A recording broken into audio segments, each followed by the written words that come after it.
Let me ask you, did you, on November 13th, 2022, enter the residence at 1122 King Road in Moscow, Idaho, with the intent to commit the felony crime of murder? Yes.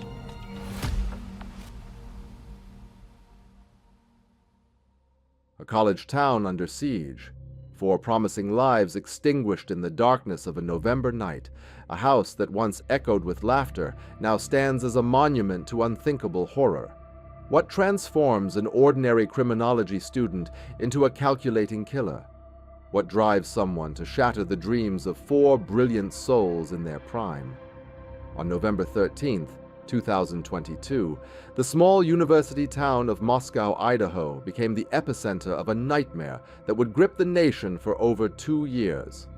4 University of Idaho students, Kaylee Goncalves, Madison Mogan, Xana Kernodle, and Ethan Chapin, were brutally stabbed to death in their off-campus home, their futures stolen by a faceless predator who walked among them. This is the dark truth. We don't just tell stories, we uncover the darkness that lurks beneath ordinary facades. Stay with us as we expose the chilling reality and how a single night of terror changed everything forever. November 12th, 2022 began like any other Saturday night in the college town of Moscow, Idaho.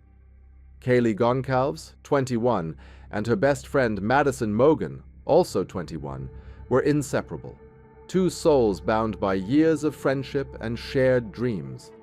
That evening, they ventured to the Corner Club, a local bar where college memories are made. Meanwhile, Ethan Chapin, 20, attended a fraternity formal with his sister before reuniting with his girlfriend, Xana Kernodle, 20, at his Sigma Chi house. Kaylee was a senior studying general studies, known for her infectious smile and ambitious spirit.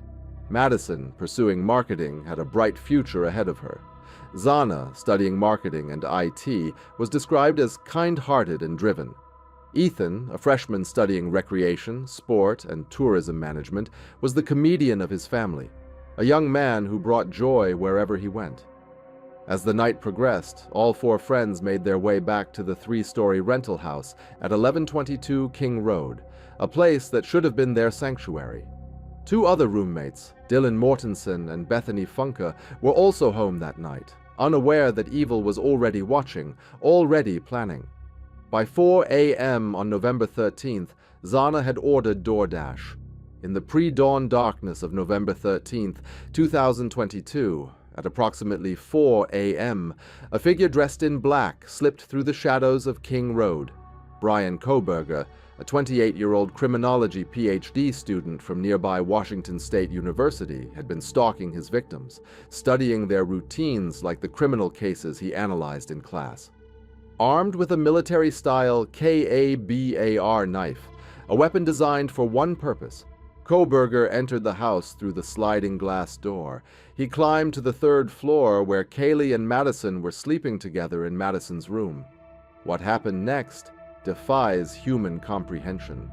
Both young women were brutally stabbed as they slept. Kohberger left behind a knife sheath, a critical piece of evidence that would eventually lead to his capture. As he moved through the house, Xana and Ethan became aware of the intruder. There was a struggle. Ethan was mortally wounded while trying to protect his girlfriend. Xana fought for her life, but against a predator armed with a military-grade weapon, courage wasn't enough. In just 15 minutes, 4 young lives were extinguished. The killer walked past surviving roommate Dylan Mortensen, who caught a glimpse of a figure in black, tall with bushy eyebrows, before he vanished into the night. The image would haunt her forever. Dylan, frozen in terror, locked herself in her room. The house fell silent except for the barking of Kaylee's dog, Murphy, the only witness who could never testify.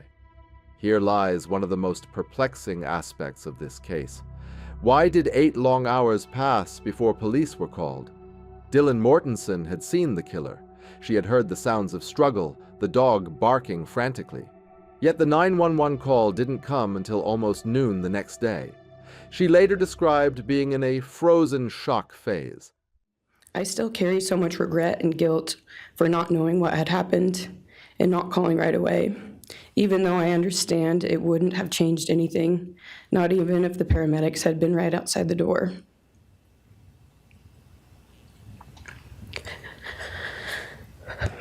I was so frantic that morning and scared to death, not knowing what had happened. And when I made the 911 call, I couldn't even get out the words. And from then on, I don't remember a thing. It was like my brain wiped that whole memory. That was the worst day of my life. Imagine the weight of those 8 hours. While the killer drove back to Washington and attempted to cover his tracks, 4 young lives lay in pools of blood, and the trail grew colder by the minute. When police finally arrived at 1122 King Road after a call about unconscious individuals, they discovered a scene so horrific that it would haunt seasoned investigators. The house had become a crime scene of unprecedented brutality, with evidence of the killer's methodical violence spread across multiple floors.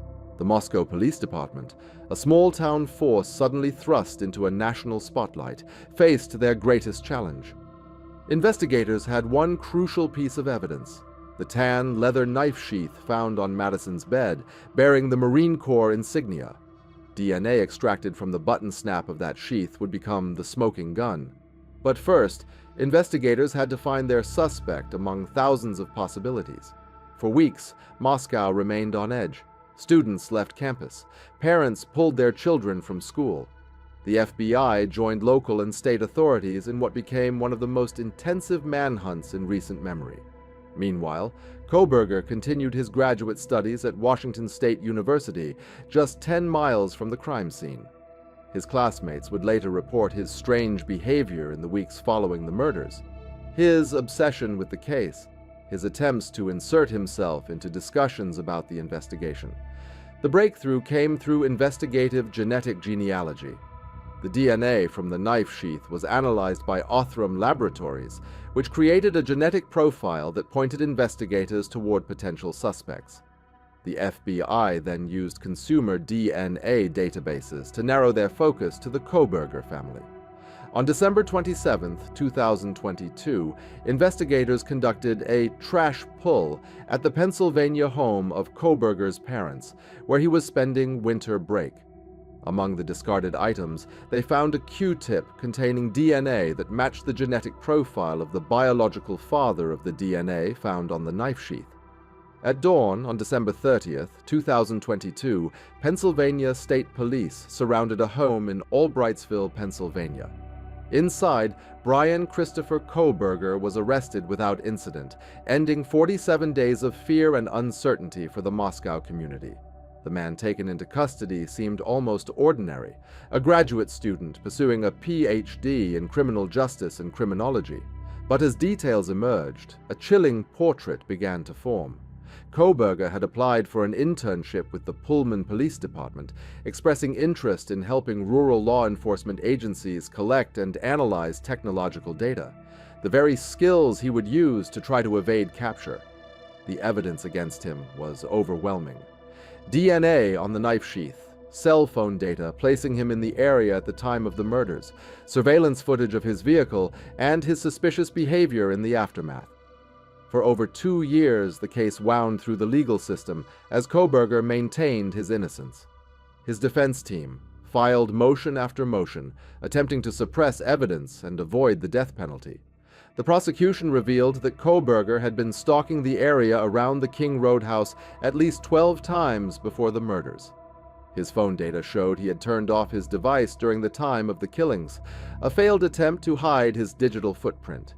In a shocking development revealed in 2024, investigators had also discovered that Kohberger took a selfie the morning after the murders, showing him in front of a mirror giving a thumbs up, what Steve Goncalves would later call a trophy photo, celebrating his escape from justice. On July 2, 2025, in a dramatic courtroom moment that shocked everyone, Bryan Kohberger finally spoke. For the first time since his arrest, the public heard his voice as he answered yes to the judge's questions about his guilt. Did you, on November 13th, 2022, in Latah County, state of Idaho, kill and murder Madison Mogan, a human being? Yes. And did you do that willfully, unlawfully, deliberately, and with premeditation and malice aforethought? Yes. Did you, on or about that same date in Moscow, Idaho, kill and murder Kaylee Gonzalez, a human being? Yes. And did you do that willfully, unlawfully, deliberately, and with premeditation and malice aforethought? Yes. And did you, on that same date in Moscow, Idaho, kill and murder Xana Kernodle, a human being? Yes. And did you do that willfully, unlawfully, deliberately, with premeditation and malice aforethought? Yes. And then on or about November 13th, 2022, again in Latah County, Idaho, did you kill and murder Ethan Chapin, a human being? Yes. Did you do that willfully, unlawfully, deliberately, with premeditation and malice aforethought? Yes. The plea deal was controversial. In exchange for admitting to 4 counts of first-degree murder and 1 count of burglary, Kohberger would avoid the death penalty and receive 4 consecutive life sentences without the possibility of parole. But the families of some victims felt betrayed by the process. Kohberger was transported to the Idaho Maximum Security Institution, where he will spend the rest of his life behind bars. The house at 1122 King Road was demolished, unable to escape the horror that had stained its walls. But questions remain.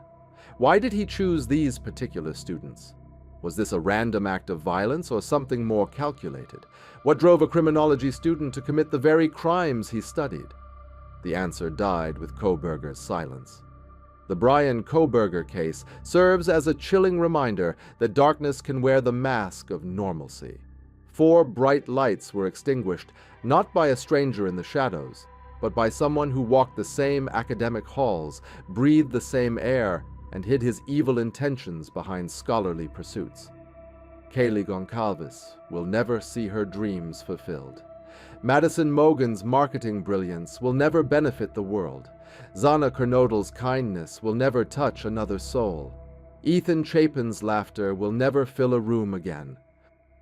The survivors, Dylan and Bethany, continue to heal from trauma that will follow them forever. The families continue to grieve losses that time will never fully heal. And a community that once felt safe has learned that evil can emerge from the most unexpected places. If this case has affected you, remember that healing takes time, and it's okay to seek help. Subscribe to The Dark Truth for more in-depth investigations into the cases that shake our world. Like this video if it helped you understand this tragic case, and share it to keep these victims' memories alive. Together, we can ensure that Kaylee, Madison, Xana, and Ethan are remembered not just for how they died, but for how they lived, with hope, dreams, and the promise of bright futures that evil tried, but failed, to extinguish completely. Justice may be served, but their stories live on forever.